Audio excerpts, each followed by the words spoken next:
Good. Good evening, everyone. Let's start up. So for those in the public, this is a workshop, not a official council meeting. At workshops, we do prep for our official meetings, and as a result, there isn't a public comment period. This is mostly for the council to do its planning, but I welcome anyone who's in the audience. And so let's get started. I think our first item of business, we're going to talk about minimum parking. So let me make sure who's here. I see the entire council, the city attorney, and the city administrator. Is there anyone online? And I'm hoping... We have Natalie Quinn here from KARC Consulting. Good. Good evening, Natalie. Hi, good evening. Okay. Hi, and Jennifer Gray is here as well from Keenan Bean. Good evening. Oh, okay. Hey, Jennifer. Hi. Who wants to start us up explaining what we're looking at? I would love to. Okay, it's yours, Nick. Thank you. So in your council packet are a couple of documents, which I'll go through before I jump into the substance of the matter. You'll have a memo from our office that provides you with just a brief overview of the parking amendment local law. You also have the actual local law itself, which is about 24 pages. You also have the State Environmental Quality Review, Part 1 of the EAF, as well as a narrative. Whenever there's a local law, there's a narrative explaining the local law, and most of the EAF does not get filled out in accordance with the state regulations. You then have comments from the planning board dated December 19th, and you have comments from the county planning department, which is a two-page letter dated December 27th. So those are the documents we're looking at. As I've indicated in my overview memo, the public hearing is being scheduled for next Monday. The council has workshopped this on a number of occasions, and you sent it out to the county for comment, and you then wanted to receive feedback from the public, and then I think you anticipated having another substantive discussion after you received all that input. The basic genesis of this, and I'll let Natalie perhaps put it in more context from a planner's perspective, the basic genesis of this is that the zoning code provides currently for minimum parking requirements, and this code amendment would be removing those minimum parking requirements and giving it to the discretion of the planning board to establish what the parking requirements are based upon the proposed use at the time it comes in for site plan approval, except for single-family homes that will still have the required parking. So the local law itself is rather lengthy because for each category of uses in a zoning district or use, you have required parking. That's being removed. Other communities have done this. City of Kingston is a more recent one in August of this past year, 23. They removed the minimum parking requirements. And what you have are some comments from the planning board and the county that we should go through and see if you want to make any changes to the law, or at least discuss them, and you may have more changes as a result of a public hearing. But before we get into that, Natalie, do you just want to provide us sort of a planner's perspective and overview of the purpose and the intent behind the consideration of this amendment? Yeah, absolutely. I'd love to. Thank you. Good evening, council. Thank you for having me to speak. So I think let's start with parking minimums and kind of where they come from and why a lot of communities, Beacon's not alone in kind of considering either reducing or eliminating parking minimums. And so parking minimums are a formula that are generated from the Institute of Transportation Engineering, ITE. They have a very big manual that is out there that has suggested formulas for how much parking should be provided for certain uses. Why this is critiqued by a lot of planners these days is because these are often based on suburban community studies, right? So very already car-dependent areas where walkability levels are low. Many of the studies are kind of done in those areas. And then also a lot of the requirements they recommend parking to satisfy the highest need, right? So what a lot of planners call Black Friday planning, right? So they plan, you base the parking requirement on what is the highest possible demand. So the majority of the year, that parking facility is sitting underutilized, sometimes even on Black Friday is underutilized in urban areas, right? Because the parking minimums that we get from ITE are generally understood by planners to overestimate the amount of parking that is needed for a use, especially in walkable urban environments like the city of Beacon. And so while that alone is kind of a negative against standards because it's not the highest and best use of that space if it's not being utilized, there's a lot of other negative aspects that are associated with over parking and these parking minimums that are requiring more than necessary parking to be built.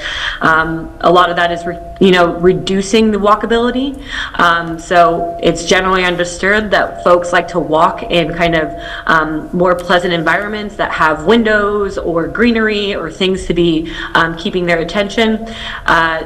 Folks don't really enjoy walking by massive parking lots, that are usually empty, sometimes dark. And then it just makes a longer distance for where you have to get to the uses you're looking at, right? So that's one negative. The amount of impervious surfaces that come from parking, in terms of surface parking, lead to a lot of stormwater runoff, and underutilized space and, heat island effect, right, from this asphalt that is producing heat.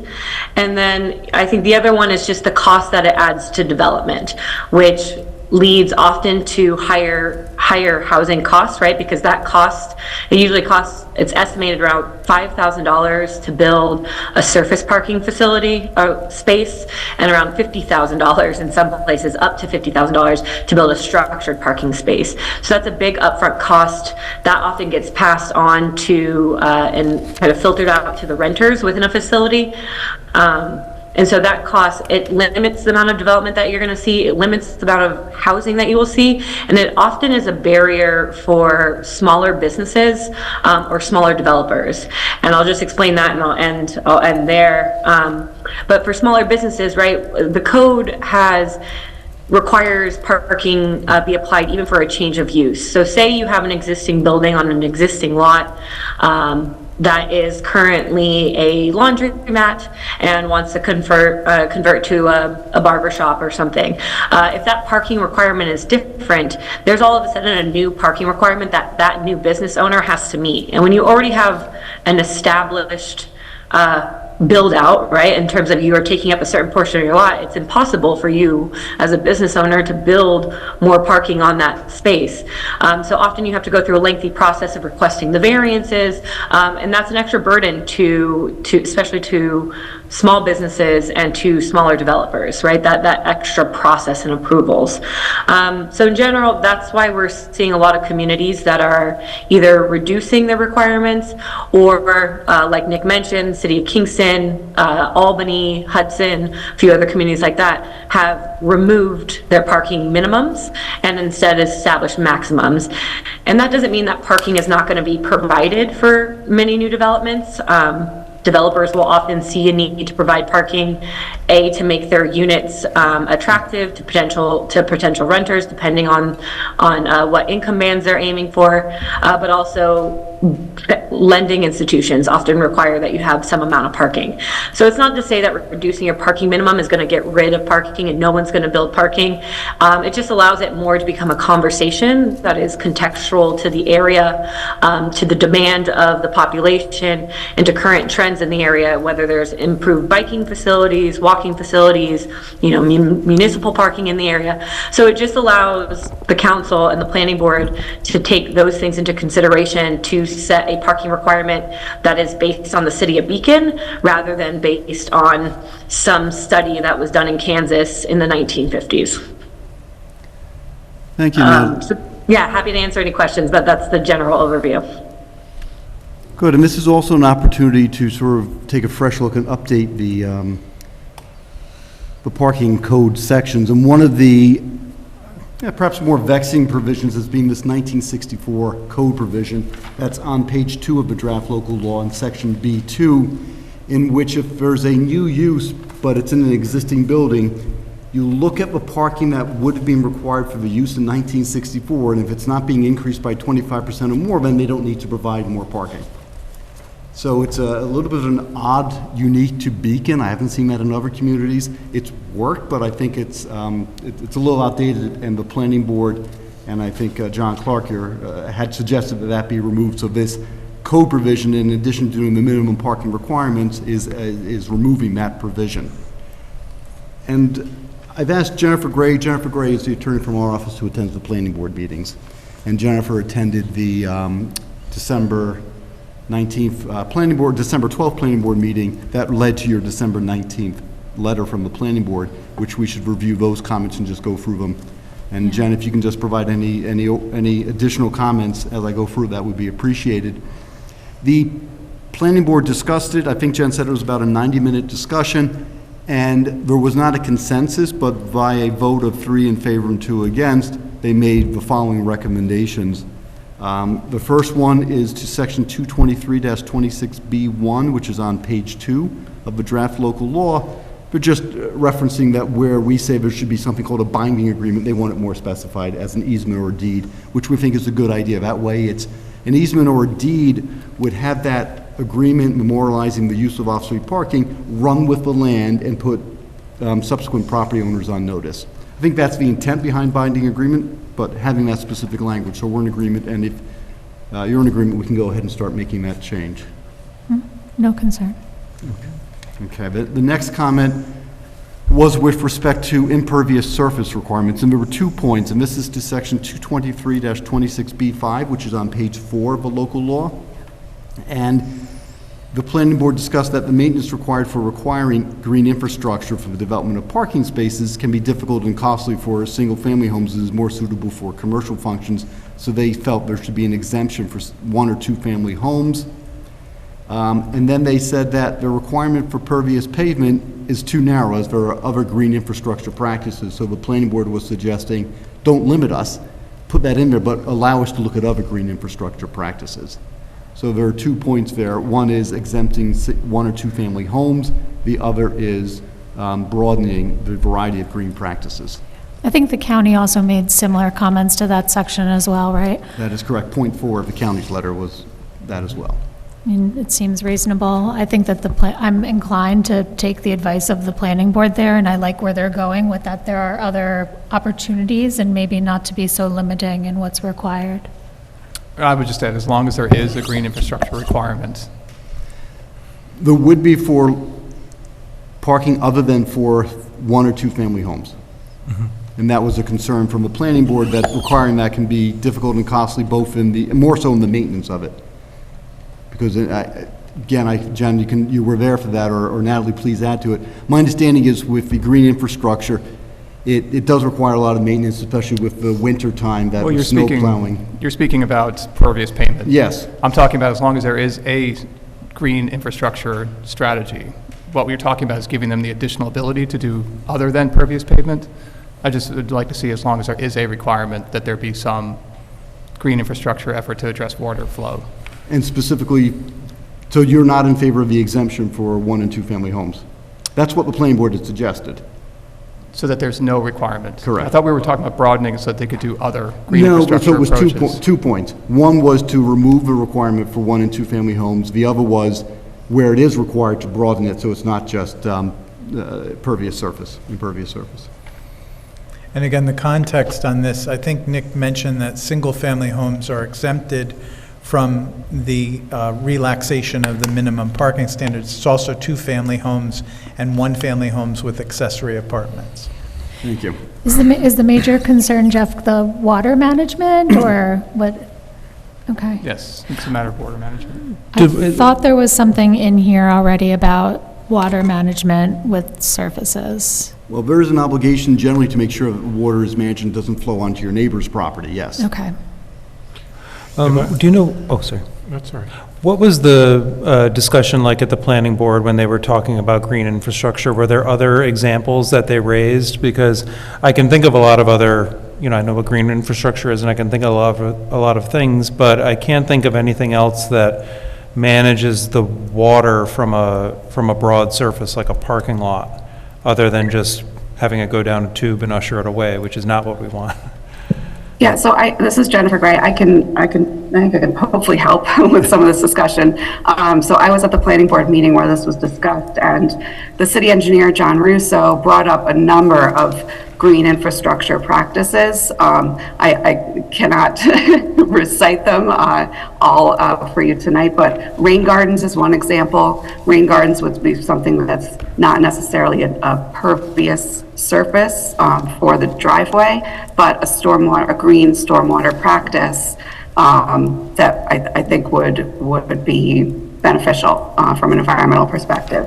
So I think the planning board's concerns were that if you were going to require pervious surfaces, there is a costly maintenance requirement, and if maintenance is not undertaken, it could actually cause that pervious surface to become impervious and really have a counterproductive impact. So the thought was to exempt single-family and two-family homes from that requirement. If you're going to give the planning board flexibility to consider other green infrastructure practices, there might be some opportunities for single-family and two-family homes to have green infrastructure, but without the benefit of having the city engineer's input on that, I would recommend that you make it an option for, the planning board has to consider green infrastructure where practical to do so, because every site might not lend itself to a requirement for green stormwater infrastructure. So I just note, we've got a planning board member in the audience. I don't know if you might invite any comment from David. Have we gone through the planning board? Is there more to it? There's 2 more bullet points. So you want to wait a second, David? And yeah, so I just appreciate you coming and, thanks. The next is the 3rd bullet point in the December 19th memo that pertains to sections 223, 26D, 2, and D3, which is on page 6 of the local law. And the gist of the comment here, if I understand it correctly, is that these 2 sections give the planning board, well, if there aren't specific numerical requirements, what are we using as our standard to determine what those requirements are? And the planning board is saying what's here is good, but it's being read as being exclusive, whereas they would like to be able to bring in things that are not listed here. So list this, say we have to look at this, but if I find something better than sliced bread, let me consider that. Again, I generally read all the comments as being thoughtful and more able to address likely issues than we can tell from here. And, I'm very supportive of all the comments I've heard so far. The one thing I would add, sort of similar in line to what Jeff said, is I do want to make sure that the planning board at least considers parking, I can't remember what it's called, the parking demand decrease as part of that it might have to have a public comment about that, even if in that public they determine that it isn't appropriate for that particular site, but I want that to be part of our practice, that we're looking at ways to to decrease the demand for parking strategies. Well, it does say any professional parking study requested by the planning board and reviewed by the city's consultant shall be based, and then it gives a list of them, which includes and an examination of demand reduction strategies. So sorry, was there ask that we strike that entirely to give them more flexibility, or that we make the language clear that they could have additional components? My understanding is keep that and add language to the effect, and any other studies, reports, or examinations that the planning board deems appropriate in its discretion. Don't limit them. Okay, So all it's a right. flexibility request. Yes. Yeah. Jen, is that correct from your presence at the meeting? Yes, that is my understanding. They wanted to make sure that the items listed to be considered within a professional parking study would not be read to be an exclusive list. They wanted flexibility to be able to have other things considered as well on a case-by-case basis. Thank you. And then the last bullet point on the second page of our memo, Jen, maybe you can explain it a bit more. Talk about a change in use and how that is currently addressed might be lost in the proposed changes. Sure. So currently, one of the site plan review triggers, so one of the requirements for when someone has to come to the planning board for site plan review is a change of use. And the way a change of use is defined is by actually looking at the parking requirements for one use versus the other. And if there's an increase in the parking requirement, that's going to trigger site plan review. So the concern is if we're eliminating parking requirements, what happens to that change of use trigger? One suggestion that was made was to keep the change of use trigger, but instead of using the off-street parking minimum requirements, use your, potentially to be established parking maximum standards as a gauge for a change of use that would trigger site plan review. So that's something that's not currently in the local law, but that's something that we recommend you do add to address that change of use trigger for site plan review. And that, Mayor, is the number of comments that are set forth in the planning board's memo. Okay. Hey, David, did you want to say hi? Microphone, I suppose. Yeah, let us know who you are. All right, good evening. My name's David Jensen, and as at least some of you know, I am currently a member of the Planning Board. I was previously a member of the Zoning Board and was also the chairperson of that board. I didn't come with any prepared comments for tonight. I wasn't planning on speaking. That said, because of a family health issue, I will not be here on Monday, so while you will hear from a couple other board members that I've been speaking with, I won't be one of them. What I would say, just preliminarily, is whether we should be using automobiles less as a society is one question, and I have some views on that. I'm sure other people have views. Let's not get into the habit here of thinking that we're going to lose weight by buying smaller pant sizes. Parking is an externality that is associated with residential and business uses. Whether you like it or not, people are going to bring their cars here. There is a cost associated with that.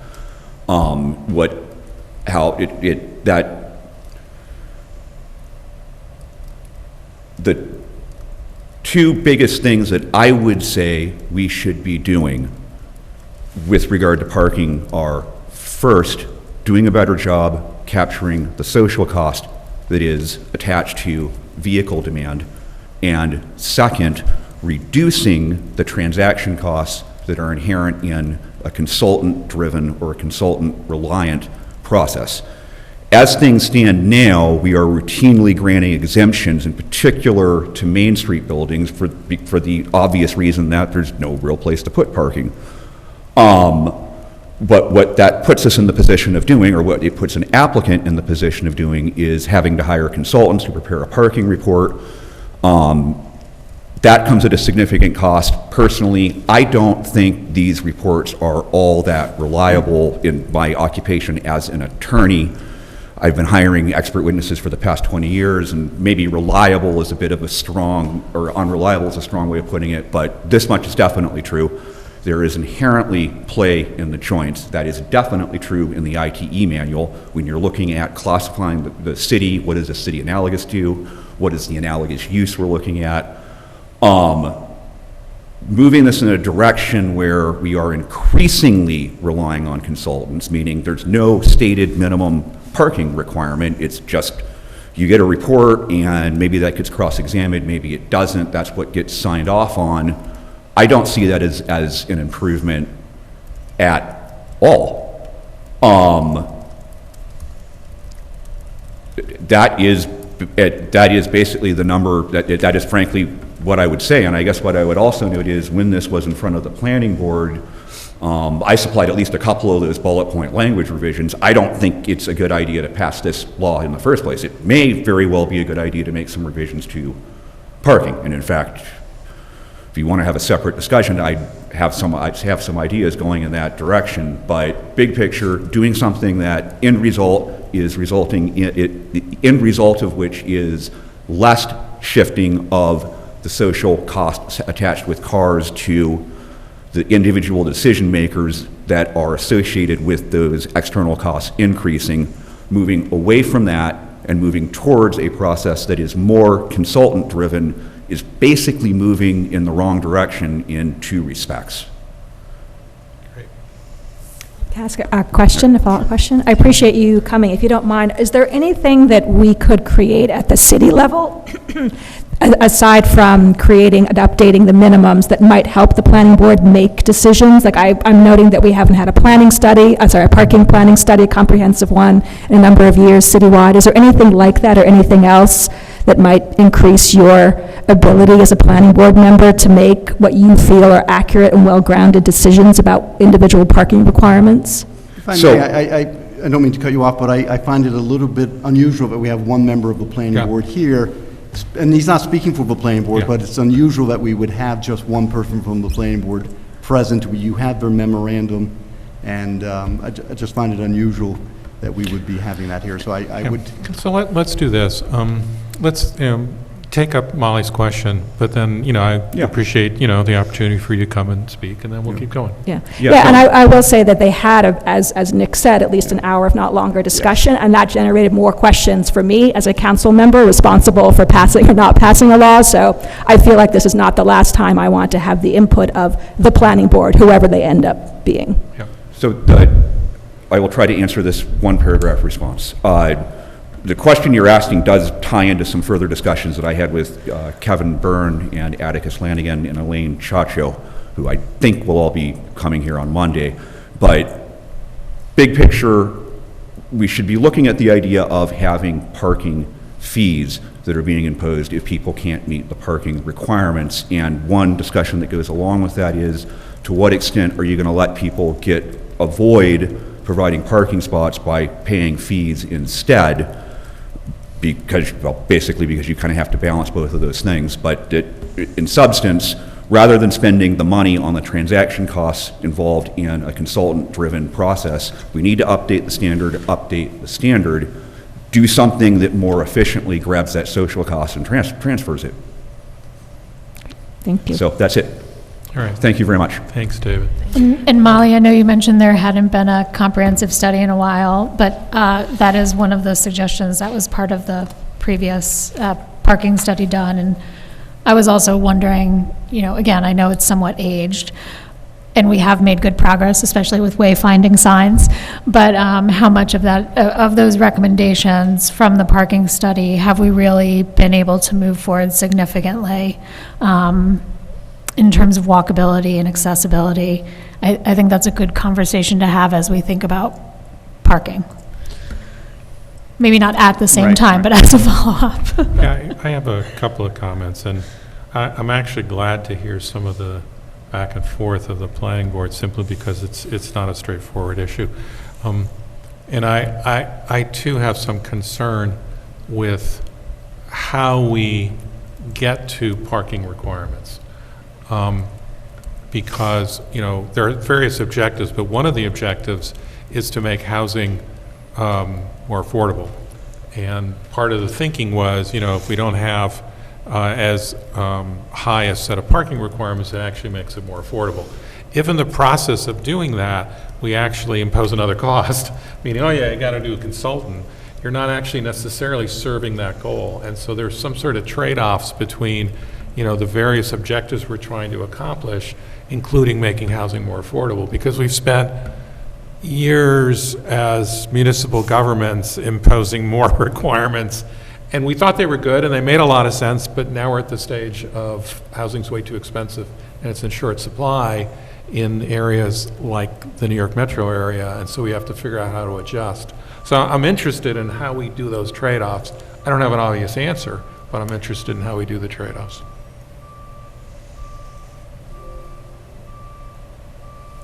I do have one other thought, though, which is, and I think we're doing this, and I think David's raised kind of a three-part split. In my head, I split single-family homes separate from Main Street, separate from the multifamily off Main Street.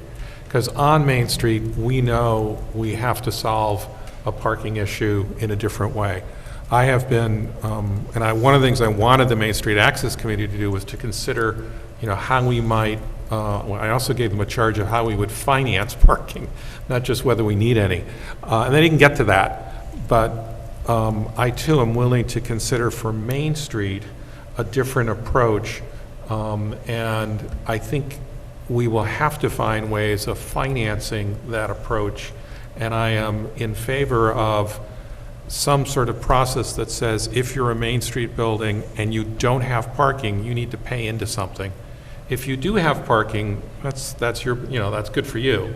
but that we need to distinguish between those that used to in the past get a free pass or a very cheap pass, right? Because, we didn't impose a high parking fee. Because I think that we will have to collectively solve that problem in and around Main Street. So for instance, I look at the county proposal, the county's thinking about us doing some kind of building on the southwest corner of Main and Elm. And I'm thinking, well, maybe this is the time the city's supposed to chip in and say, okay, we're going to do parking as part of our contribution, and then figure out how to finance that through appropriate charges for the buildings that don't have parking. So just some thoughts. I know that doesn't solve this particular law, but I just wanted to put that out too. Well, but I think what the law is trying to achieve is a recognition that, to your point, the current parking that is made more for a suburban type area doesn't work in a city where you're setting false expectations that a parking demand can be met on a Main Street property. And so it's sort of trying to find that balance, that what does work for a city doesn't work in a town. And I think that's what John had developed, was sort of get rid of the requirements and let's find the binding agreement or the deeded easements to make sure the parking is there, and have it dealt with that way, on a building by building basis, rather than having arbitrary numbers. Let me ask the new guy question, the most basic of questions, and forgive me, I did not watch the planning board meeting, maybe it was in there, but I did watch the previous council meetings. But what was the impetus for this change happening in the first place? How did it come about? I would say it came because Councilmember George Manfield raised this about 10 years ago, that he wanted to get rid of the parking requirements. And it's been a question that has come up half jokingly and sometimes seriously. And John Clark, when he looked at some zoning amendment and changes in ways that, in response to affordable housing and reducing costs and unnecessary expenses, this was one of them. And also just John's view from a planning perspective, this is something that smaller cities are looking at, and it's a growing trend that we should be looking at getting rid of parking requirements, because it's creating a sea of parking and it has adverse environmental impacts. And I'm absolutely sympathetic to that, but in the policy guy response to the two-sidism of it is that if you do, for low-income housing, do away with parking requirements, there is a social cost to low-income people not having access to a car if there's a challenge. There's a cost there as well.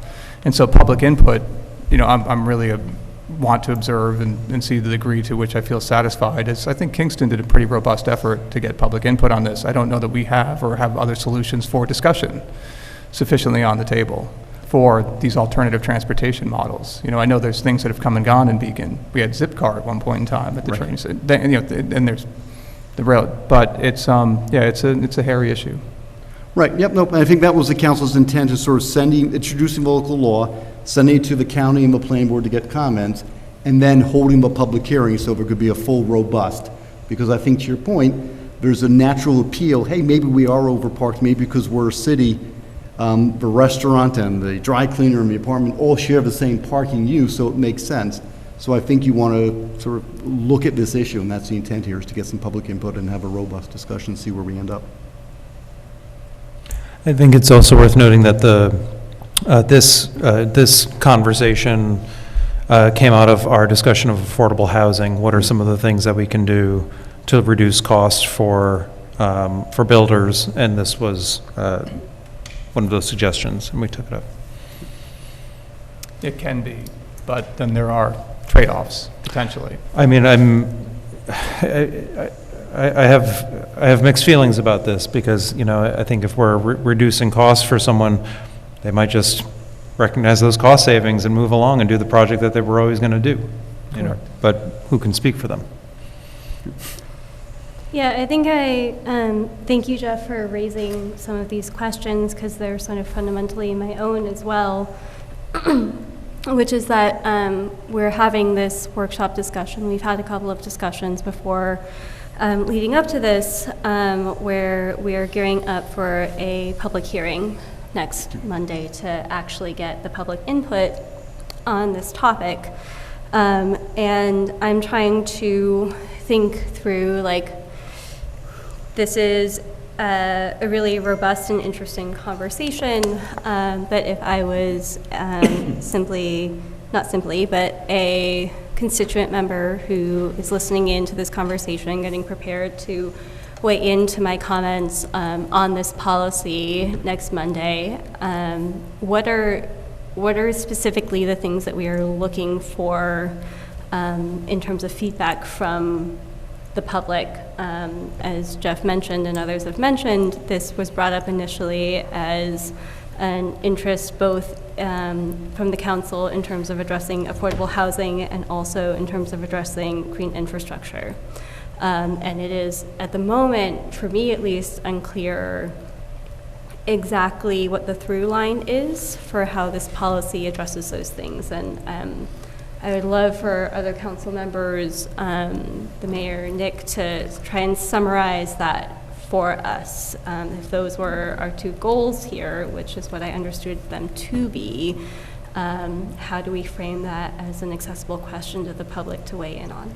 So I think we're overcomplicating this, and I know part of it is because it's sort of a arcane law that we're working with and trying to amend. Fundamentally, if you require too many spaces, it costs more and it's not environmentally sound. And this is reducing the number of spaces. That's it. Let's not make it more complicated than that. It is really clear we should be doing this. And I'm okay moving this forward into public hearing. The only thing I heard was that we might want some flexibility language as well around how the planning board might decide what's an appropriate parking standard. And that flexibility would be around, do you only require studies, or could you make a judgment call without requiring a lot of studies? Because the studies are part of what makes it more expensive. So the goals to me are very simple. We're trying to reduce the number of parking spaces, and we're trying to reduce the cost of construction. And I think this does both. And I think we're a little bit over worried about the details, and I'm more than willing to send this to public hearing to see what people think. I mean, the one comment that I have, you reduce the parking, where are the cars going? They're going in the neighborhoods, and that's where it's affecting the residents. How are they already getting so many cars parked in front of their area constantly? I think it is a concern, and the other concern is I don't feel the city has done enough to make us not use autos. I live on the outskirts of town. The sidewalks are terrible. The 18 inches that I have sometimes with trees hitting me in the head, and that I have to watch and trip, and then I see a Hedgewood person, and they're actually in the road, in their wheelchair or walker. We don't have the infrastructure to be able to say, let's do less autos because we have great sidewalks, we have great bike lanes. I think we have to incorporate that, and I think it is a huge discussion to just say for these developers, you don't have to have the parking, we know it costs you more, and then you get these professionals hired who they're going to say what they want to say, and then that's putting the planning board into a position because they want to say one thing, their professional planners are saying another thing. Now it's becoming more of a conflict for the planning board to say they need more parking compared to the developer that just came in last month and they said they didn't need as much parking. So I think it is a huge discussion. Yeah, I think, my main concern, I do have an environmental concern about parking, but my main concern has been through this conversation that we're talking about the whole city. And for those of us who really know our neighborhoods, we know that there's some streets this will be fine and there's some streets that it won't. And I'm just worried that, some of that context or that detail will be lost. The planning board may not catch certain things. Residents may not hear about it and speak up about some of those concerns. But I know that there's streets right now where people are struggling to get out of their driveway because of the parking. And if we were to take away the parking minimums, or we were to take the off-street parking minimums away in a street like that, there's a potential that we could worsen a problem that people are coming to us about. So, I'm not, that's not to say no to everything, but just to say that I think we should be doing this with a scalpel and not an axe. And I'm trying to stay in my lane, but I think this is. So one thing I would bring to your attention is that you have individuals or applicants who seek variances, right? Because they can't apply and comply with the law, rather, So they're getting the variances, so it's not like the parking requirements are going to be met by and large in any event, given the fact that you have existing lots and they don't have the parking on site. So you're actually, by adopting this law and removing those requirements and putting standards in here, are coming in with a very good surgical tool and actually taking control of the issue and asserting what you believe the standards should be, as opposed to leaving it to the zoning board who's applying the variance standards. So this gives you an opportunity to at least control that issue and give it to the planning board and give the planning board direction as to how you want that issue evaluated. So I would look at it from that perspective and ask yourselves, is there more guidance we want to put in here so we define the issue and give them the analysis and the criteria that we want them to evaluate when we're waiving it? Because whether you like it or not, it's going to be waived, one way or the other, I mean, with some degree. Yeah, so I'm sorry, one sec. So I want to keep bringing the council back to divide the city into 3 parts, because it helps me, right? Single-family homes, we're not affecting that, right? So places where, you know, streets are narrow, parking is tight, we're not affecting that, right? We're not reducing the minimum parking requirement for a single-family home. Second area is Main Street. And that's where some of those streets get busy. I mean, someone says, you know, I've got streets that are really have parking issues. It's usually because they're adjacent to Main Street, right? And so I know we have to solve that. This law is not going to solve that, but it will be mindful that it's on Main Street versus not. And the third one is developments, right? So multifamily developments that are going up that we're going to have a parking requirement. The most obvious example, and I need to be concrete, is the corner of Fishkill Avenue and Conklin, right? Where we saw a plan go up, consistent with current zoning, for 3 stories commercial, 2 stories of residential, parking, a little bit of landscaping, and we said, too much parking, not enough landscaping. That's what this law is affecting, right? It's not going to affect single-family neighborhoods. That's 80% of our space. It's not going to affect Main Street because we have a different issue we have to resolve there. But it will affect those, and I think those are the ones we are targeting with this, and I think those are the ones we're creating affordability and a better ecological space. So I'm still good with this law, and I don't see it as being so complicated that just dividing the community into 3 parts, maybe I'm missing a part, but I don't think so, that we move forward on this and see what the public has to say. Can I ask a clarifying question, Lee? What about the transitional zone right off of Main Street? Would you consider that as single family, even though it's sometimes kind of a mix grandfathered in, or would that be open to discussion about what we would, if we did it by zoning, which is one thing I hear maybe you're saying? Yeah. You know, the transition zone just off Main Street, that's interesting, right? Because it's kind of in between the two. And I hear you, right? That's kind of saying, oh, there's not quite 3 exactly. Sometimes there's sort of like half of this one and half of that one. But I think we need to consider that. And I think that's where it depends on what the development is there, it would seem to me. And if the planning board sees something that uses the space pretty fully because we want some density in modern planning and in more environmental construction, and has less parking, maybe they should be able to do that.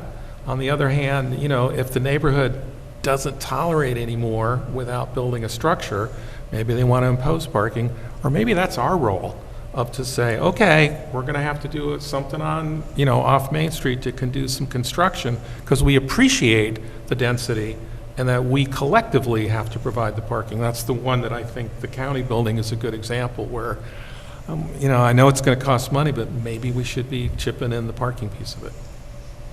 So I don't say I know the answer. Right?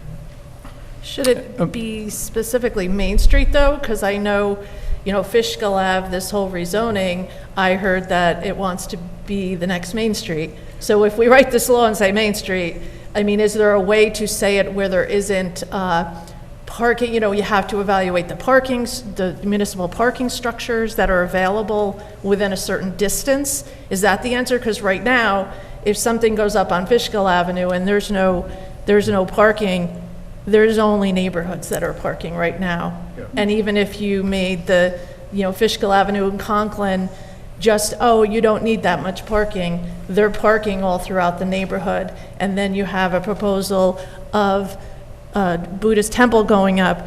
They're saying 200 people once a month for the weekends. They only have 50 parking spaces. That's what the minimum that they have to have. where are they going? So it's like we have to, it does not just affect development, it affects everybody around this development, and we all know what everybody's thinking of this development at Beacon. It's overwhelming for everybody.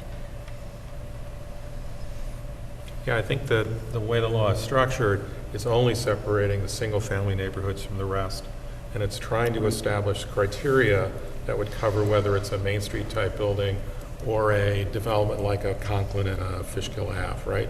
So whether it does that effectively, I think our job is to build enough flexibility and to provide sort of general direction. And I think we leave it to the planning board. If they don't think it's working, they're going to come to us. I hope they do, and especially after the first one, and say, all right, how's this going? But I think in general, this is still going in the right direction. Just another clarifying question. You said it doesn't affect single-family or two-family in this case, except what we're talking about is the requirement that there be consideration of a green infrastructure approach for those buildings. So that's not even on the table in what's proposed. That single-family, two-family would be exempted from even having to consider it. And I don't know the volume offhand of how many of those are from the point that this goes into effect, number of year that the planning board would have to consider. But if we're asking the planning board to consider strategies facing what we're facing with likely increased inundation of intense storms, I think it's a worthwhile consideration for even one and two family homes to have to consider a green infrastructure approach. And they don't go, just a clarification, the one or two families don't go before the planning board. They just go in for the building permit from the building inspector. Yeah, I mean, I hear you on that. My 2 cents is I don't want to raise the cost of single-family construction, and I'm hearing that it may not be very viable, right? Be nice if they did, but I don't see us wanting to require it. I'm trying to get to kind of the 80-20 rule in this, and I hear you on the 20, but I'd rather try to get the 80 first. We don't know how costly it would be, though. I mean, it can be very uncostly, very inexpensive.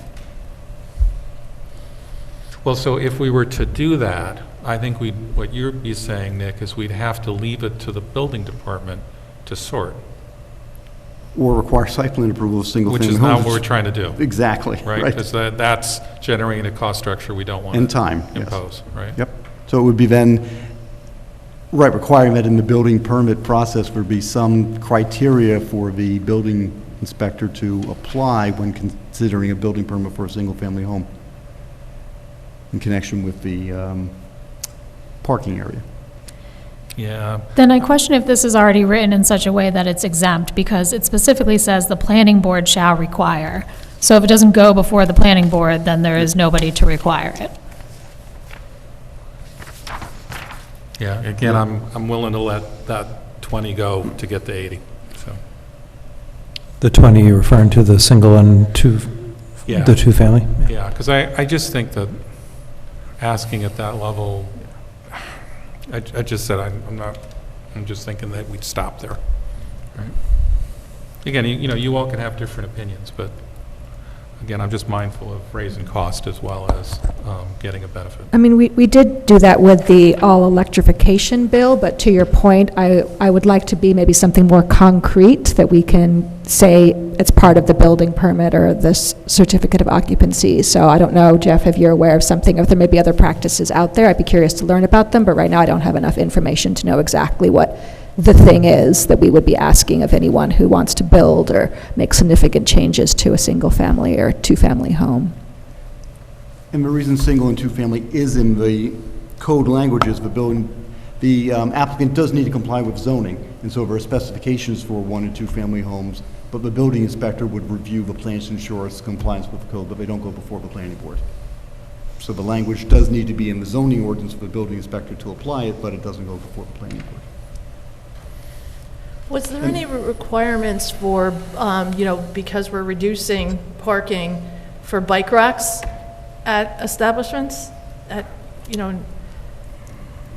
mean, you feel if we're headed for that direction? Yeah. I'd have to check, I don't believe the code requires bike racks.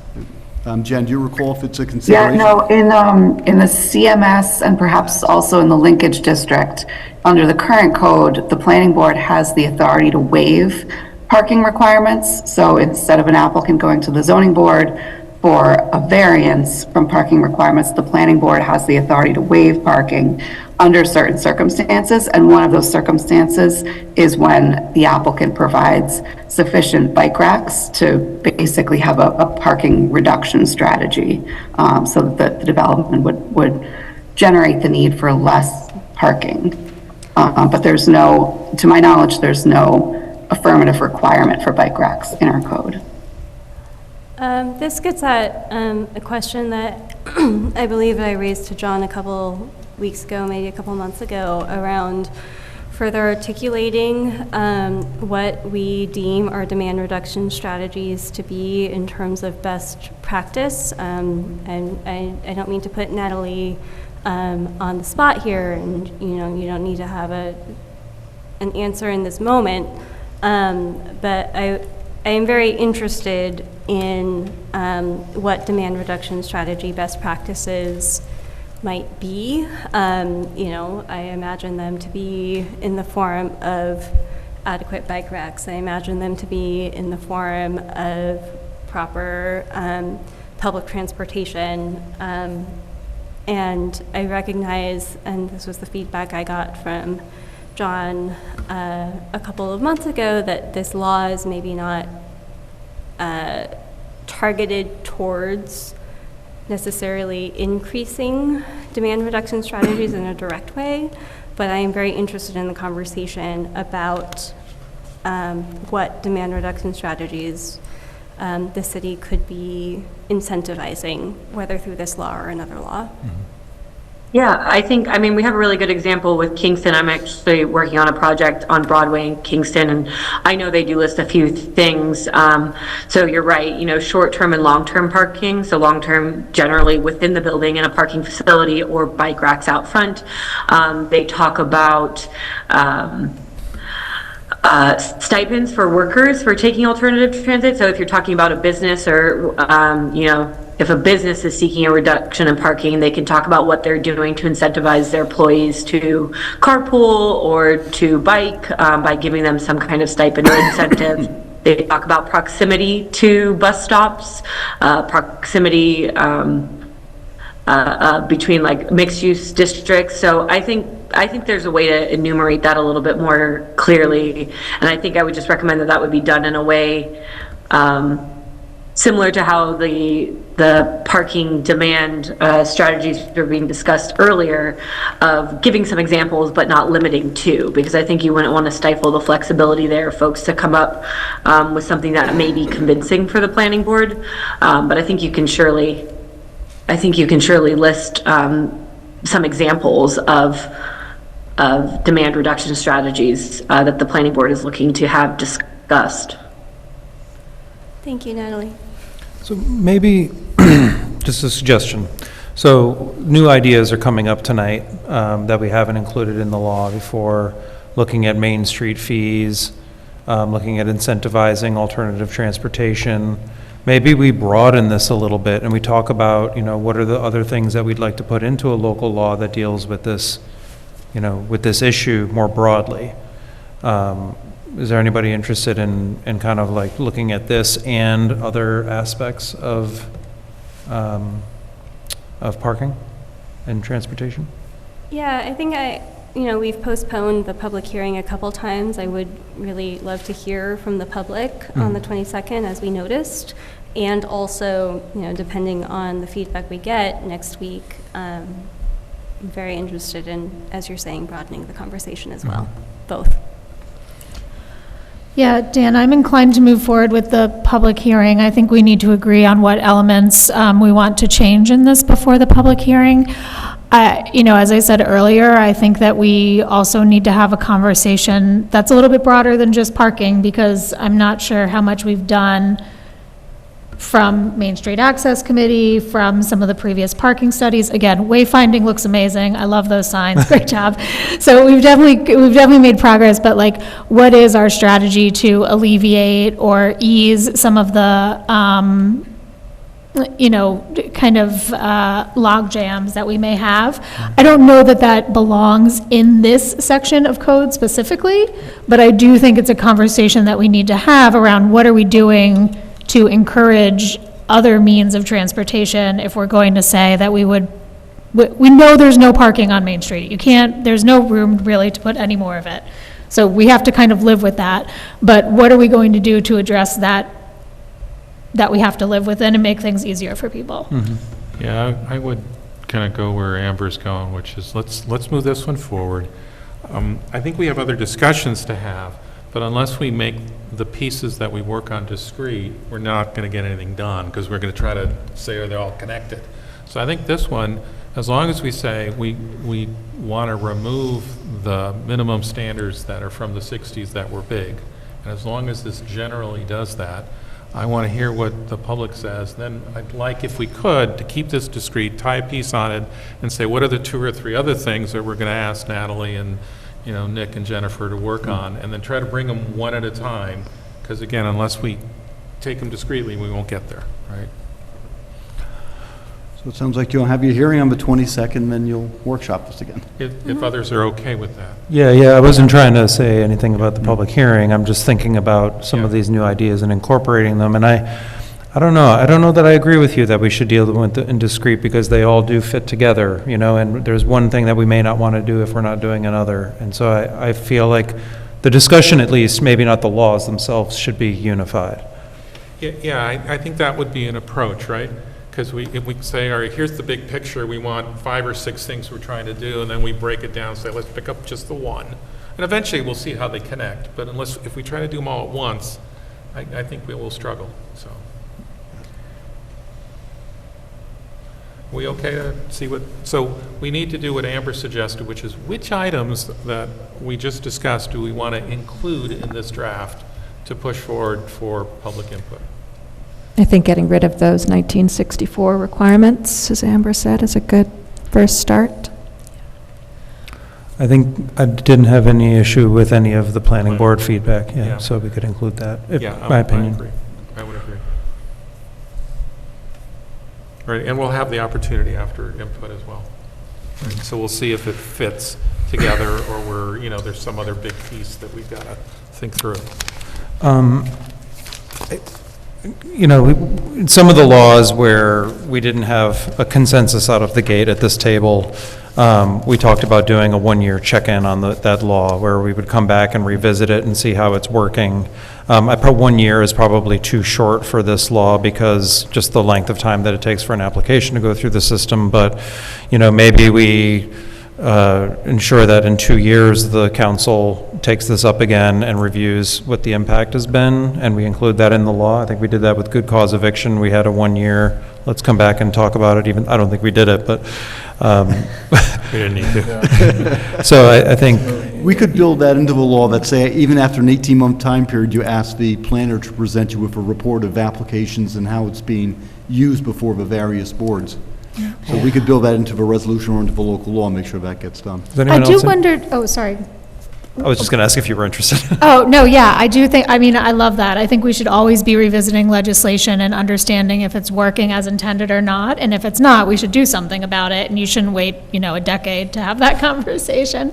I was thinking that we probably would be able to get some early feedback, maybe not anything super official, but at least some feedback on the first kind of applications that go before planning and zoning, if this is passed. It would be really helpful to know how those conversations are going. It is a lengthy process, but I think we can get some early feedback to get a gut check on whether things are going as expected, and then kind of wait for a more formal check-in when there's more data. Fair? What I would suggest is, rather than stick it in the law, why don't we just make it a habit to ask the planning board, how did it go?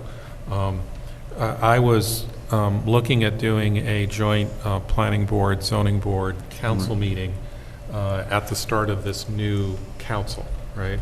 We're doing a few appointments. We did that a couple years ago, and I had both the planning board chair and the zoning board chair ask for one. Maybe we just approach it that way, which is, all right, we're not sure this is going to work, but we would really appreciate boards, meeting every so often and providing input, right? we could do it that way. I found that meeting when we had it to be very informative and helpful. I know there's some guidelines that Nick will keep us within. Right, we're not discussing present applications being one of them, yes.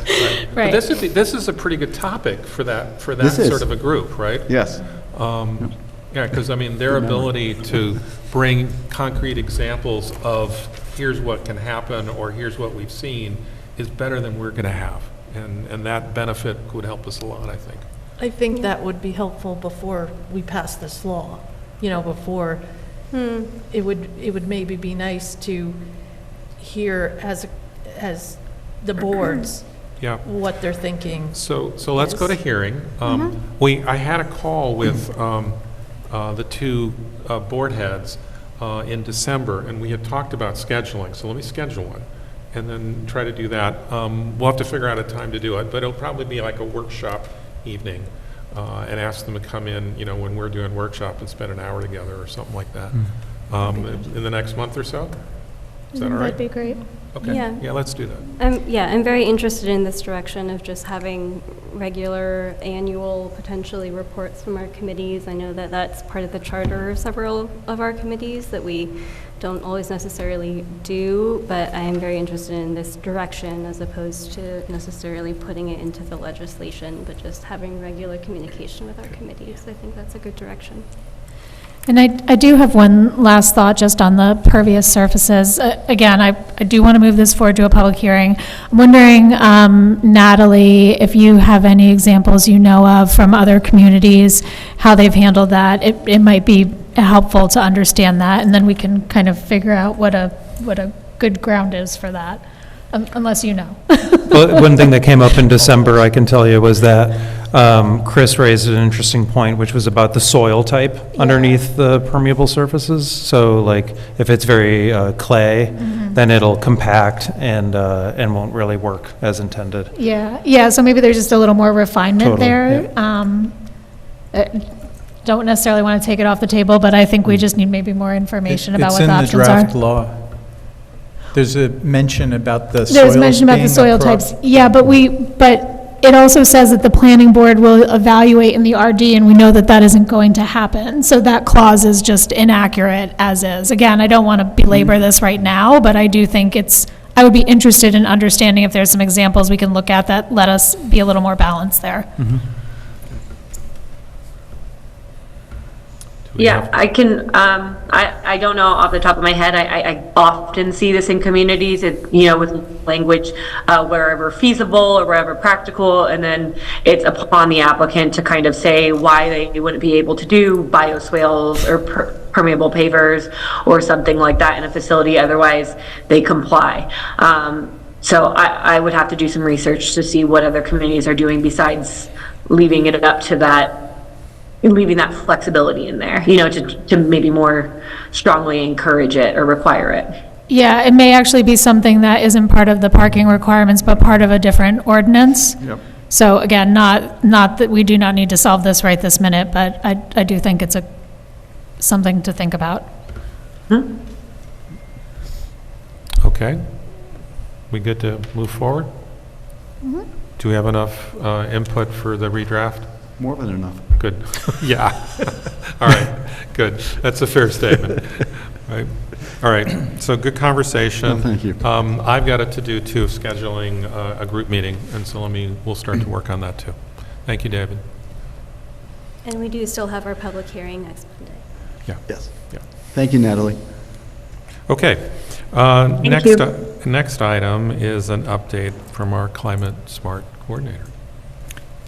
So I have a little introduction before Faye Leone takes the mic here. We had an opportunity in late 2022 to join the Dutchess County Climate Action Planning Institute, which is a consortium of 9 municipalities that got together through Dutchess County Planning to do an inventory of our greenhouse gases and look at strategies for reducing those. So we've been doing that. There's a local match to those funds, which is the time that both Ben and Faye have contributed towards this, which has been pretty significant over the last year. And You recently saw an article in the Highland Current talking about how between 2019 and 2021, Beacon's greenhouse gas production went down 9.8%. We thought this would be a good time to bring Faye in and talk about what went into that and kind of where we're headed. I just wanted to note before we start, the data that we have is kind of a snapshot. While it tries to be comprehensive, I would be careful about giving it a level of accuracy that it doesn't necessarily have. Some of these things are estimates, some of them are assumptions, like about the landfill, and it's important to understand that what we're looking for is going to go up and down as activities change, and what we're trying to do is have a trend line that goes down in our carbon emissions, our methane emissions, nitrous oxide, and gets us at some point to zero or near zero. So I really appreciate all the work that Faye has done on this, and similarly Ben, and Faye is going to walk you through a presentation about this, and we can then maybe talk about next steps at the end. Sounds great. Thank you for having me, and that was a great introduction, Chris. That reduces what I will have to take the time tonight to talk about. Ben, feel free to put up the first slide. So I'll add a couple more introductory points on top of what Chris said. So first, very importantly, the inventory that we created, and this is in the agenda packet for tonight, it's a government operations inventory. It doesn't cover what happens in people's homes or businesses or the school district. It's just processes and properties that the city owns and operates. That's kind of the mandate for a government operations inventory. And another sort of restriction on this is it's a very specific point in time. It's a 2021 snapshot. So the activities the city did, the government did to run the city in 2021 generated certain emissions. That's what we've tried to measure here. And this follows on previous inventories that were done in 2012, 2018, and 2019, where they were done for those years. And then lastly, why have we done this and why do we keep doing this? Periodic measurement is particularly important with emissions tracking and climate goals. It lets you check your progress toward your own goals, identify how you can do better at your own record keeping and tracking, and to make each checkup more accurate than the last. And it's also a way for the city to continue demonstrating its leadership in climate action. Sets an example for other municipalities and also for community-wide processes. We can go to the next slide. So Chris actually covered this. I'll just note that we received extensive support from ICLEI, this organization, the second logo there. They were our sort of technical experts, as well as the Hudson Valley Regional Council. The Institute is funded partly by the Climate Smart Communities Grant Program through the DEC, so I just wanted to acknowledge all of that support. And then on the next slide, I'm going to give an overview of the climate goals that we are working to contribute to. I just realized this is a little bit awkward for Molly and Molly, do we want to we see it angle on the this? left. And it's on It's small here. It's on our laptops too, Okay, Faye. okay. But what would help is if you get a little closer to the Oh, mic yes, I too, can do so that. people on Zoom can hear you fully. Okay. Cool. So we have agreed climate goals at the global level, at the national level, and as of a year ago, we now have state goals. The state goals are now law.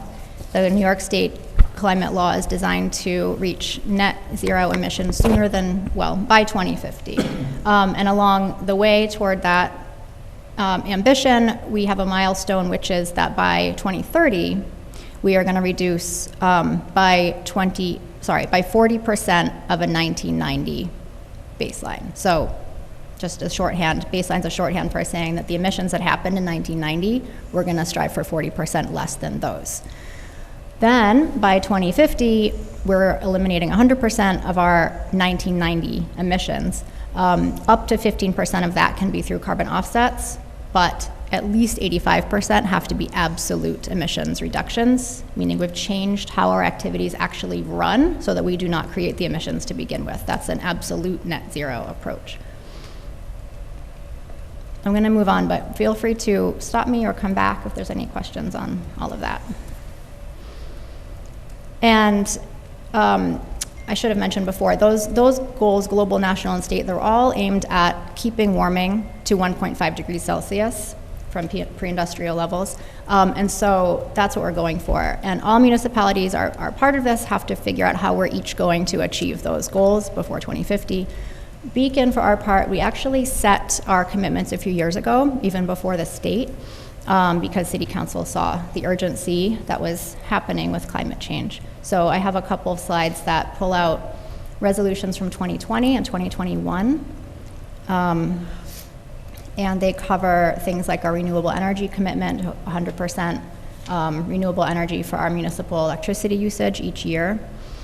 They cover some details about the climate action plan, which we are moving into now, shortly. Yeah, that was my inventory is overall done. question, which sounds like you're going to talk about, is where we are in the climate action plan, I guess. Great, yes. So the inventory, I'll just quickly answer that. The inventory is the first step in setting a climate action plan, which will be the targets and the strategies to achieve those targets. But this is the snapshot of data that we need to make those decisions. I hope people are hearing me okay at this point. I'll try to get a little closer. Okay. Okay, we're going to move into the results. So first we're going to, Ben, you can go ahead. First we're going to look at total emissions from all sectors combined, and then we'll go sector by sector in terms of how the government operates. So again, 2021 only, what was produced for our emissions through 6 sectors of our operations is 1,943 metric tons of carbon dioxide equivalent. That is just a big number, but there's different ways to translate that. And the EPA's calculator that you see there in that slide, that provides different ways. I've selected the second bullet here. It's like driving a gas-powered passenger car for 5 million miles. And to compare to how we did against our previous inventory year, we emitted 9.8% less than we estimate that we emitted in 2019.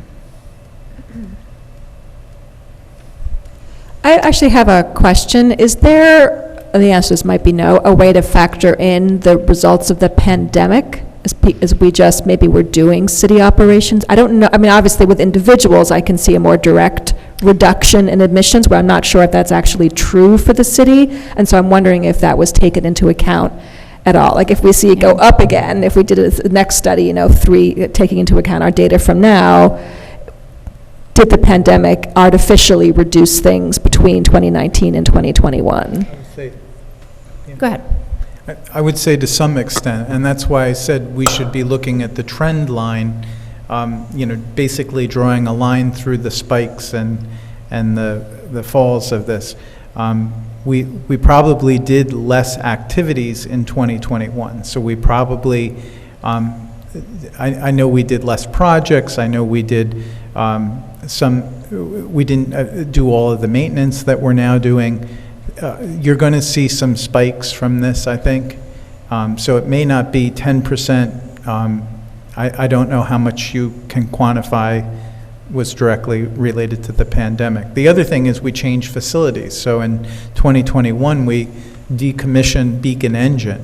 Mm-hmm. Now, Beacon Engine, we still haven't disposed of, so it's still there, but it's inactive, and it has a lot less of a footprint than it did.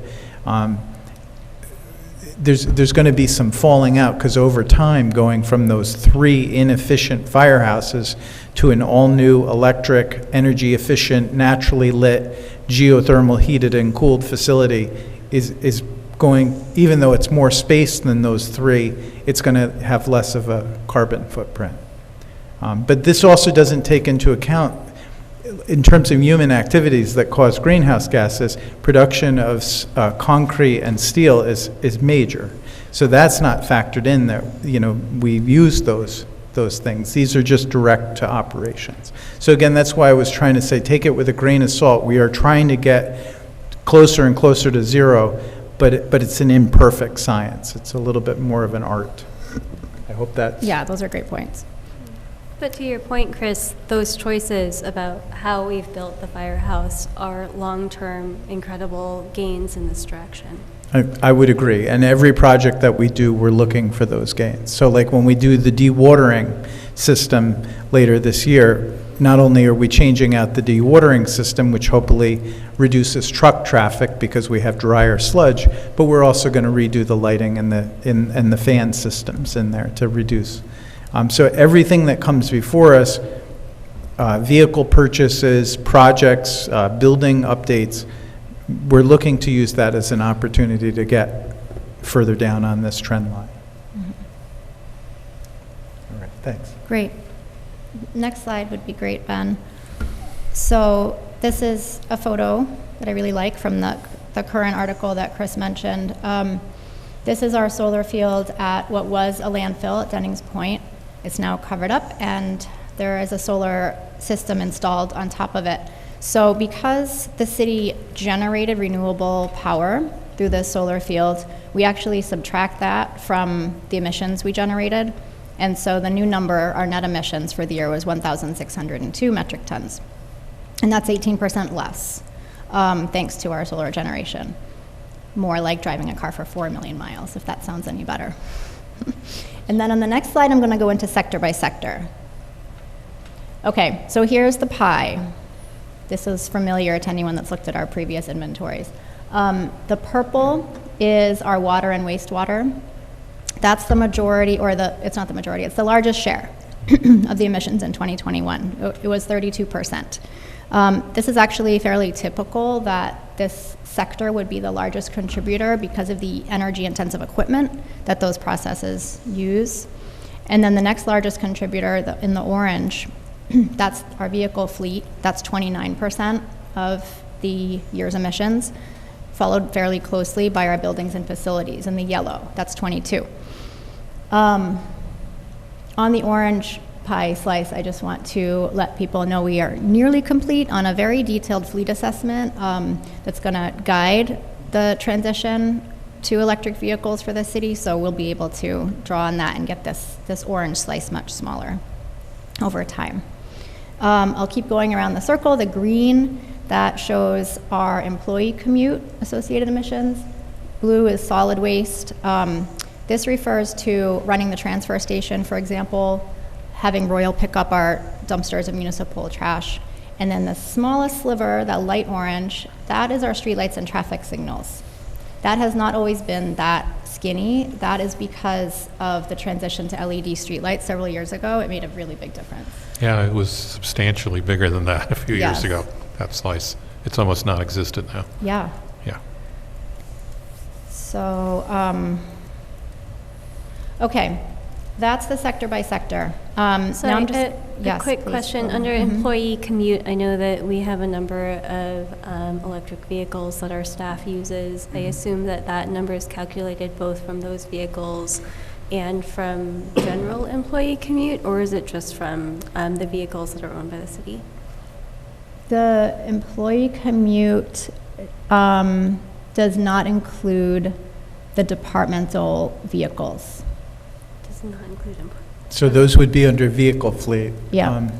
Let me give you an Okay, that makes example. sense. In the budget last year, you approved a new vehicle for the wastewater, the chief wastewater treatment operator to use. And he does take that home because he has to come in for emergencies, and it was part of his labor contract.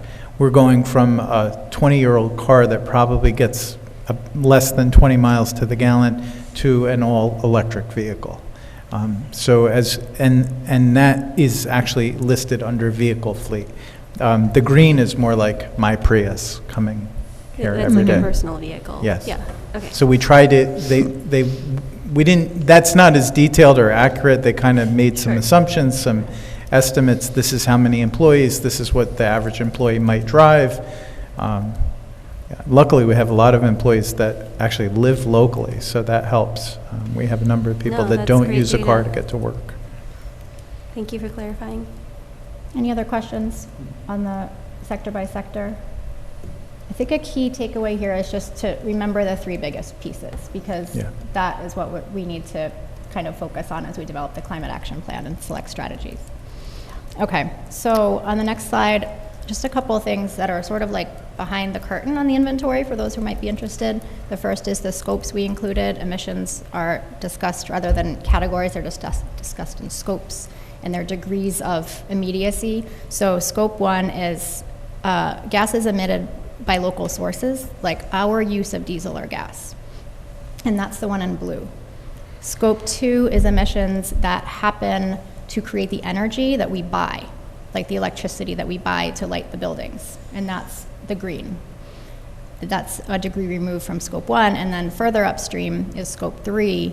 That's the emissions that were generated to produce the things we buy to run the city, including employee labor. So their commute is considered Scope 3. So Scope 3 categories are considered optional for local government inventories. We were able to include 2 types this year, the employee commute and the waste pickup, municipal waste processing. And then on trees, this inventory doesn't do it, but in the future, we will be able to account for trees and other types of carbon sinks that we have within city boundaries because a global protocol is now being created that allows to do this under land use, and that's going to be really good to measure the positive impacts of sinks, like the air quality, rainfall absorption, cooling, carbon sequestration. So those are some background details. A couple others on the next slide. We have talked about doing this periodically, and part of the reason to do that is to improve each time, collect more primary data as much as possible, use more updated emissions factors and more updated science. So a couple of things this year, for example, that are what I feel like are areas for improvement on the data would be our electricity accounts. We had to do quite a bit of estimating using a few months data for each of our accounts to represent the course of a year. We had to sort of project out a little bit. And I think we had a good way of doing that, but the data could be improved. And then also, for example, we could re-survey employees about their commutes. This year we used 2019 data and scaled it up to our new number of employees. And then what's new, and this is my last point before we turn to the future, we were able to estimate the emissions from the landfill, the methane emissions, which decrease over time, so we were able to figure out what they are now. And we are almost complete on a tracking system that has every account, each of our Central Hudson accounts, what building that's for, what process that's for, so we can track their electricity and their natural gas usage and be able to really figure out where to intervene. Good. Okay. The next slide is just a break from all that information. That is for me to take a breath. Okay, and then the last slide, Ben, is a bit of a recap that the emissions inventory is a tool. It's a tool to choose the actions that we want to invest into in the future. So I have 5 steps here. These are what we are entering into now through the CAPI Institute process that Chris gave you the overview of. Forecasting, that's the graphic. It's showing that we can do some modeling. If we change a specific action, then how close does it get us to that elimination we want to see by 2030 and 2050? And what we end up proposing, we're going to share with you as part of a proposed climate action plan for Beacon's government operations. That is the next phase of the Climate Action Planning Institute. We can go to the final slide, which is just how to reach me if you want to talk about anything further, or if there's questions that I can look into more for anybody. But thank you for this chance to share it with you. It's been several months, so I'm glad to be able to say that's what we were doing. Cool. Yeah, thank you. Just as a follow-up question, when can we, or when do you expect that you'll be coming back to council to talk about specific targets or actions that we should be taking? Is it going to be a big presentation instead of ongoing conversation with Chris and others as you come up with ideas? I don't think we've decided that yet. We're just entering the forecasting. And it's a little bit ambitious, so we have to see how long it starts to take, and then we could give you maybe an estimate at that point of when that would be. Do you have a preference on if it's a big presentation like this, or a more informal? I think if you have a plan that you end up coming up with, which is what I'm hearing, but I might be projecting my own thoughts about like, okay, here's where our goal is and here are all the different steps. And then as you like talk about, say, fleet, you mentioned so you're looking at fleet, we can see it not just as we're looking at our fleet, but it kind of part of a larger vision around this meeting of 2050 goals, so a way for us to ground it in the larger thing. Okay. So I think if you end up with a larger thing, you can bring back to us, and then we can sort of, the different individual policies can sort of fall and be linked off of Yes, that. So okay. if that ends up being That the is approach. what I'm also hoping that ends up happening. Great. So, good. And we all know how to find you, so if we have questions, we can. What can we do about the methane from the landfill? Is there anything that can be done? I believe there are things that can be done, but our options are fewer than if we didn't have the solar farm on top of it. But I think that we should talk about that in the plan for sure, so I can kind of generate a list. Okay. We'll just note that when we were doing the landfill solar project, we asked about collecting, but it was too late in the age of the landfill for it to be a feasible opportunity to collect it and convert it into energy. Oh, That's interesting. helpful to know. Yeah, I think it was capped in 68. So like Yeah, we're but we just did- 2 or 3 years out from the end of when we have to monitor the groundwater coming out of it. So it is aged, but I do want to stress, like, what prior councils and prior mayors have done put you on good footing. Making all of the streetlights LED was a huge thing. Doing the solar farm, if I'm not mistaken, that's about 70% of our consumption of electricity, and it really gives us a shot at getting to 100. So you've already done a lot of the things. A lot of our vehicles in the police department are already hybrid. Again, that's not zero, but it's less than it would have been otherwise. And I think Faye and I are talking about a number of projects, including putting solar on the highway garage, for which we've already been awarded a grant. We're going to be trying to get that out to bid this year. We've been making a run at planting a lot of trees. We've done 4 dozen tree plantings of large trees in the last 4 years, and we're accelerating the pace of planting those. And then again, like even the firehouse, that's a really green building, but we left the roof on the new addition strong enough to hopefully take a PV, a solar installation on that as well. So we're going to look at every opportunity we can to move this forward as these projects come up. Let me just, I don't know if you're thinking about this, but we have all these parking lots on Main Street now, which could take solar canopies. I don't know what the financing of that is and what the costs are, but we do have several parking lots on Main Street that could take solar canopies now. So, Okay. now that we've kind of Great. formalized their existence.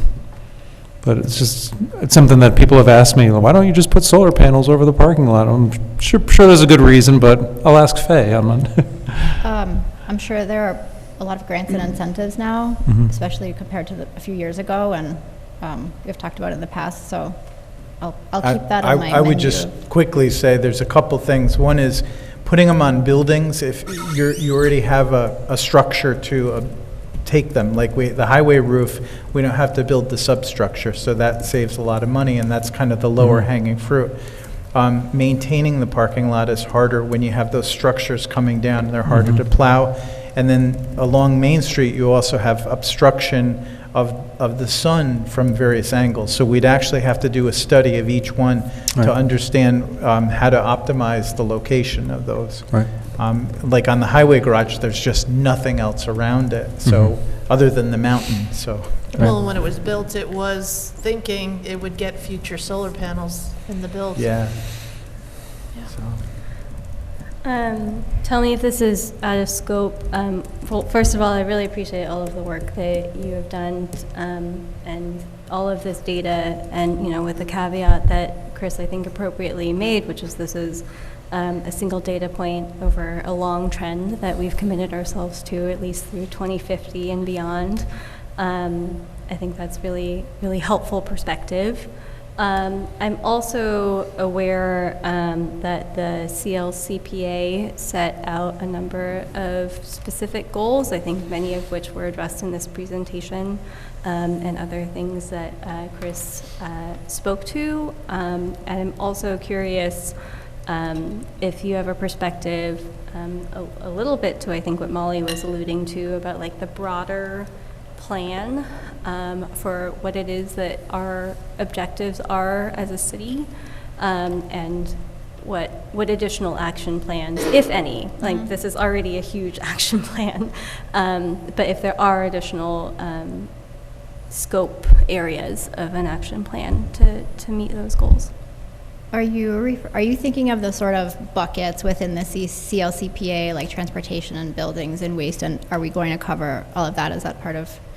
Yeah. I would know it's like massive. I would like to sort of account for all of it, but I don't know which targets we will end up prioritizing to start with. Okay. And we'll have to decide together to some extent what the criteria are for selecting those targets. So that's part of what comes next, or selecting the strategies, I should say.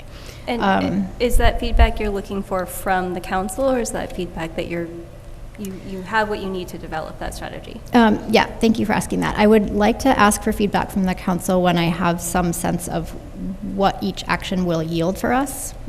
So that's where the modeling is going to help us. And then I can give you sort of the cost-benefit options. So I would like to do that. Feel free to tell me if something stands out to you ahead of time that you'd like to make sure that we model for. The other thing I wanted to mention is that because this is a government operations specific inventory, for CLCPA purposes, it's also good to look community-wide. And that's not the scope of this particular process. So that would be another conversation that's worth having, but I will cover as much of those topics from the government side as possible. Anything to add? Cool. On Thank you. Or Ben, I feel like Ben he's here. He worked on this as much as I did, and I know he's This is our experience of Ben all the time. Anything to say, Ben? No, I think you really captured it well, Faye, and Chris as well. We just appreciate the chance to bring this to the council. Thank you all for listening, for the good questions. Thank you. Okay, thank you. Thanks. Thank you. Okay. Thank you all so much. Thanks. So the next item, I thought I was going to appoint Pam Weatherby as acting mayor, but apparently I should appoint Ben Swanson. No, Ben is the He's city already acting administrator. city Yeah, there you go. Yeah. No, so the next After item Susan Tucker. is Pam escaped the last time without having to act as acting mayor, so I would appreciate it if Pam would do that this time. I think that would be wonderful.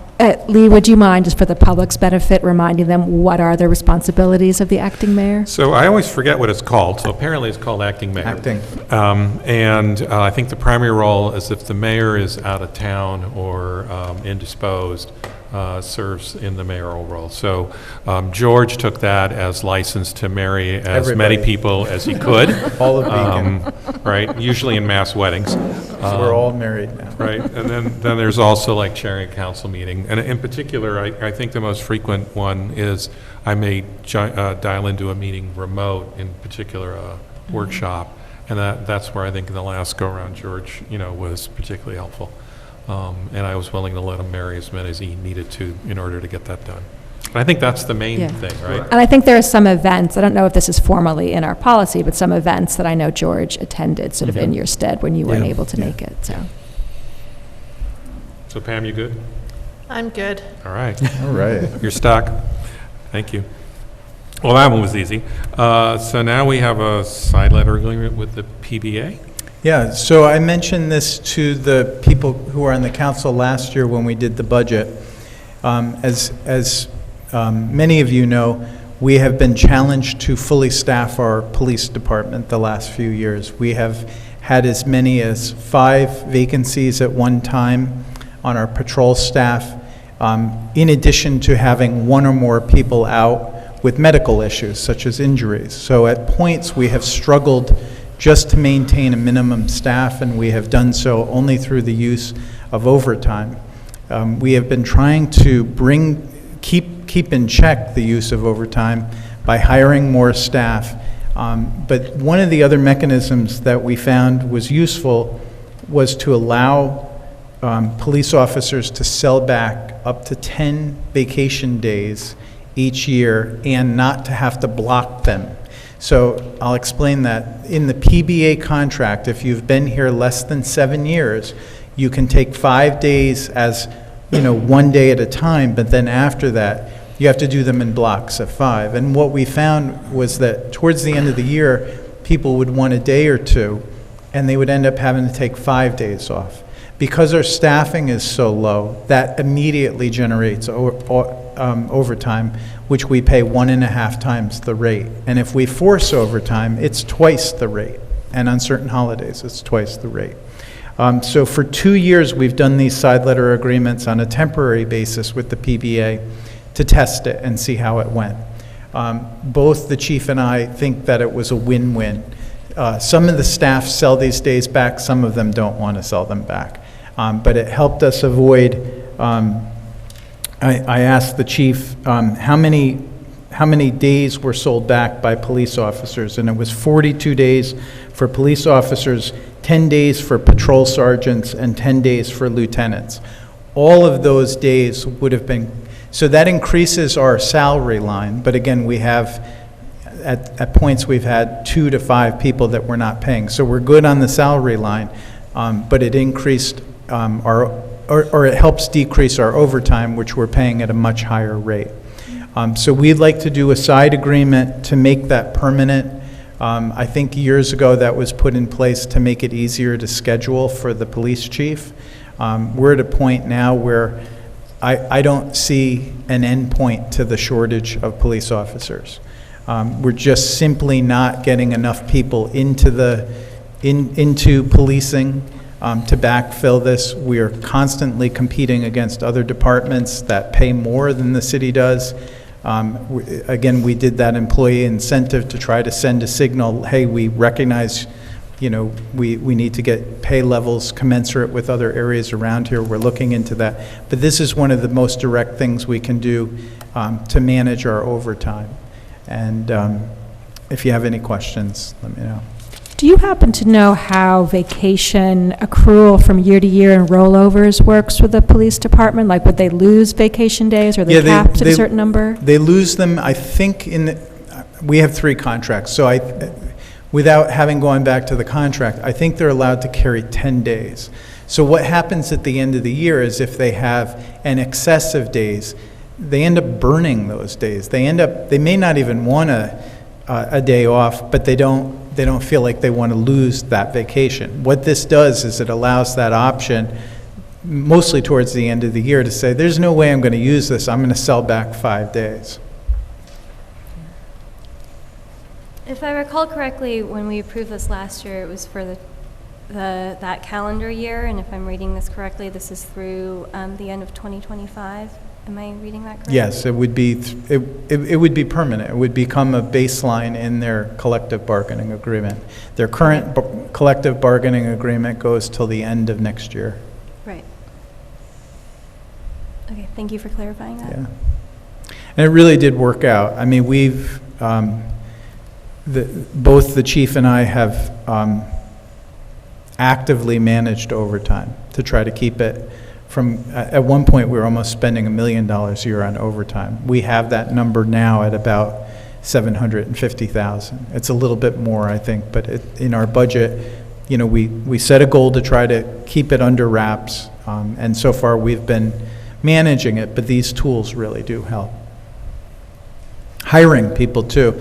One of the things I want to let you know is we were 5 officers down. We recently, in the last 2 to 3 months, hired 3 new people, but they don't count on patrol because they haven't gone through the academy. The next academy doesn't even start until March. So while they're here, they're working the desk, they're helping out with whatever they can, like we did tours with Green Teen, and some of them help with the Green Teen tours, but they're not counting towards the minimum shift because they can't work a beat right now. They can't patrol. So we're still struggling, and when we have those those openings, and then we've had people who have been called for military service, we've had people who have been injured, we've had people out on family medical leave, and it really is making it tight to cover these shifts. So.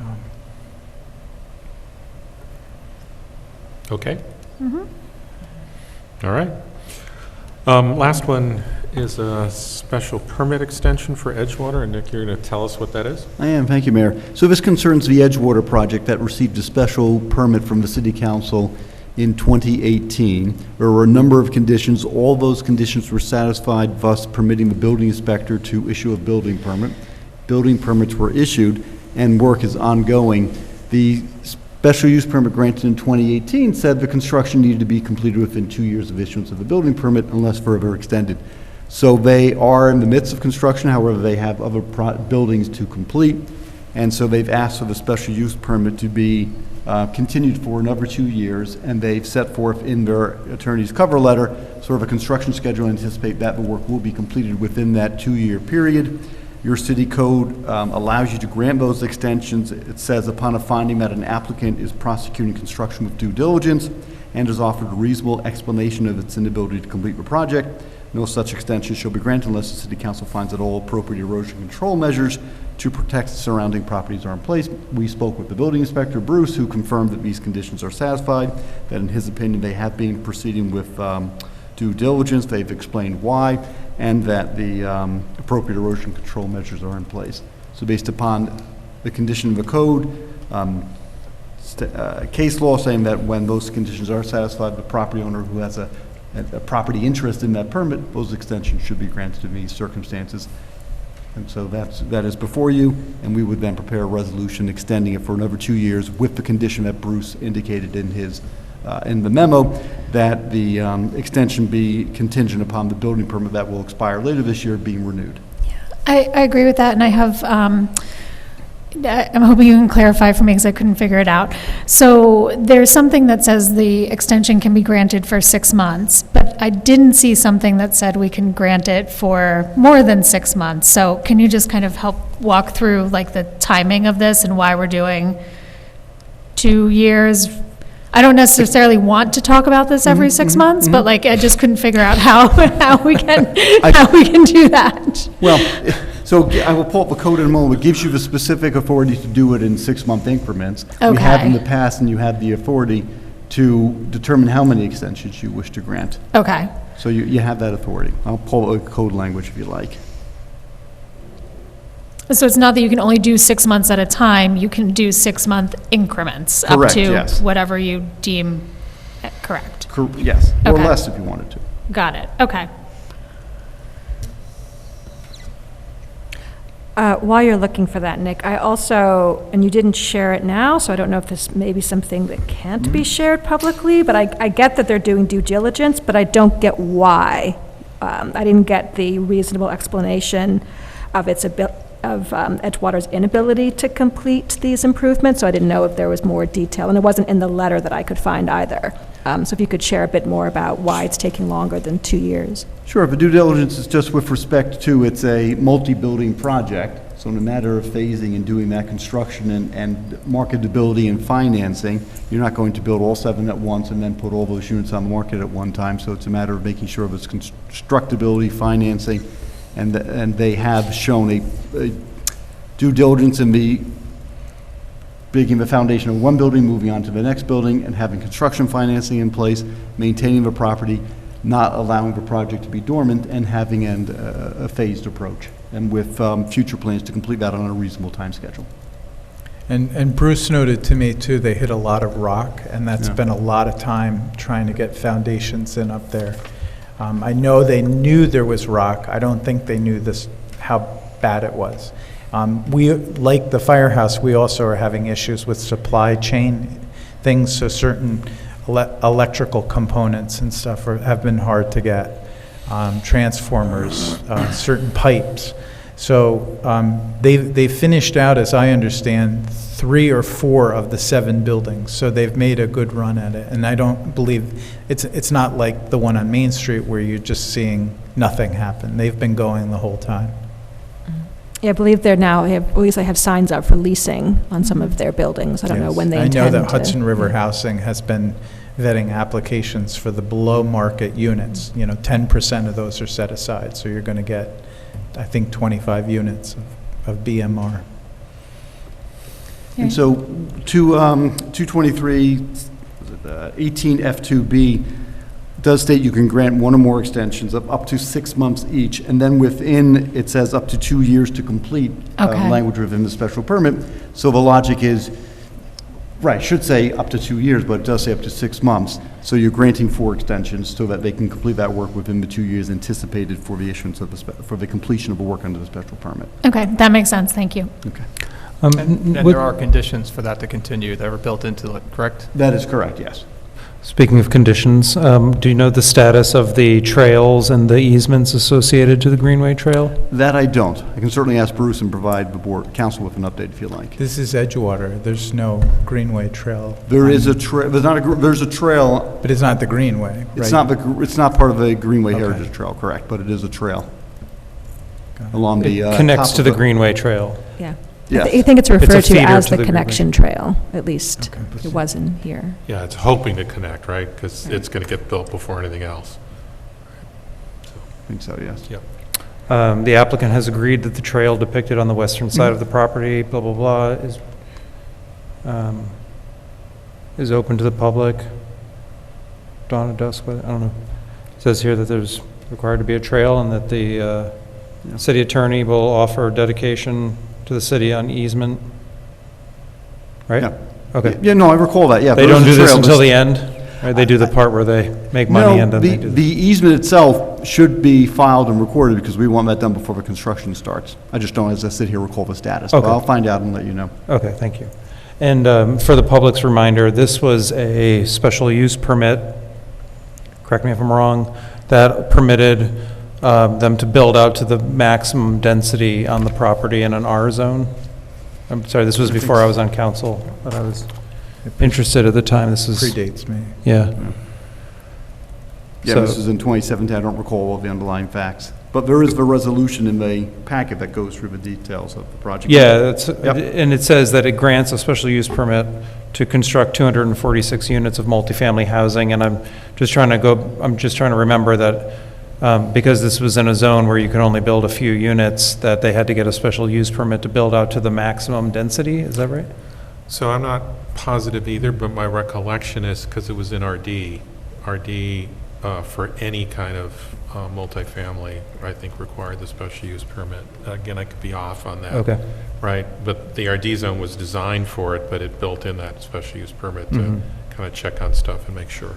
And do all special use permits or ones in the RD come to council? Is that why we're considering this and not the planning board? I think that has all changed since 2018. Okay, so because it Well, was approved under the initially old approved by you, process, yes. that's why it's still This special with use us. permit is still a council-approved special use permit, isn't it? Well, I'd have to look at the code. I don't think it know. is. I don't think we changed this one. I'm just saying don't that not recall. all special use permits Correct. come to the council Yeah. anymore, because there Right. were changes made after, Okay. I don't remember quite when, it might have been Absolutely. 2020-ish. Yes, some were transferred from the When we city did the council to the zoning and planning use board. tables and all that. So because they started with us, they're stuck with us, and we're, And it may still until be they're that for this complete. district, it is, I just Yeah, don't recall. all right.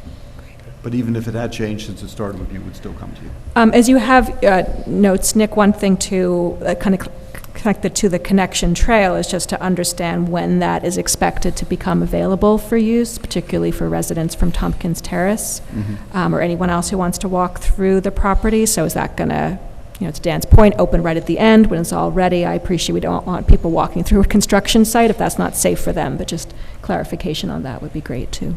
Okay. Noted. Anything else? I guess I just have like a fundamental 101 question. Is this a choice that we're making? And if so, what happens if we decline? This is purely conjectural and don't actually necessarily have strong questions Right. about the use itself. So my answer would be, you have the ability to say no. There'd have to be a basis to do so. And the case law is that the basis to do so would be, they haven't satisfied the condition in your code, or there's been a change in circumstances, such as there's now significantly more development and the streets can't handle the traffic that was previously approved. None of those circumstances exist here, so I won't go too much because some of this would be attorney-client privilege, but the case law would be that if you did not grant it, it would be in Article 78, and under the facts, as I understand it, you would not be successful. The court would then compel the granting of it, of the extension. So, yeah, thank you for. But you do have that discretion, and then we can always go into more detail as to what would allow you to say no, but those conditions, as I understand it, don't exist. Okay? All right. Do we have another item? We've added an executive session for personnel. Okay. Motion to adjourn to executive session to discuss personnel. Second. And I gather your motion said, and then to come out. And then, yes, and then to adjourn. All right. Thank you. With no All further in business. favor? Aye. Aye. Anyone Aye. opposed? All right, thank you. You're very patient. Yeah. Thank you, Faye. Thank you, Jeff.